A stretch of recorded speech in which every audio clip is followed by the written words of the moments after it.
A father locked his real daughter in a sealed pod for 15 years. Even food had to be fully disinfected before it went in. You might have thought the father was heartless, but the truth was the girl caught a strange disease. She was allergic to air. Only the filtered air inside the pod let her stay alive. Everyone had assumed she would live and die that way. Then one day the pod's backup battery suddenly clicked on. The girl sensed something odd. She grabbed the intercom and called her dad. At first he believed it was a normal power cut. He did not worry much. When he stepped outside he froze solid. Rare sirens screamed down the street.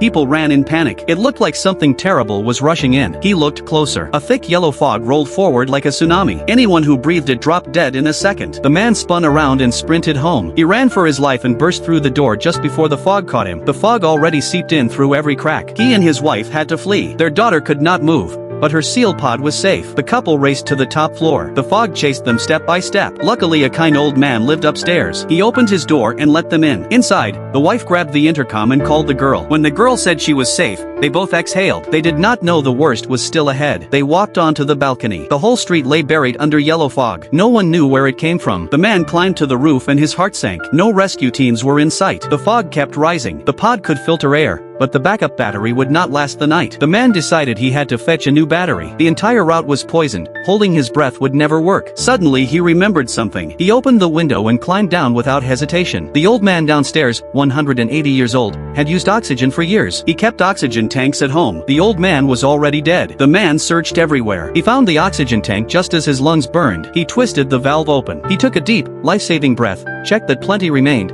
then shoved the tank into his backpack. He was about to leave when he heard a noise from the bedroom. He pushed the door and saw a small dog. It was strange. The dog was alive in the fog. Could animals be immune? Then he saw the mother dog lying dead beside it. He had no time to think. The battery was almost dead. He charged back to the sealed pod. He swapped the battery just in time.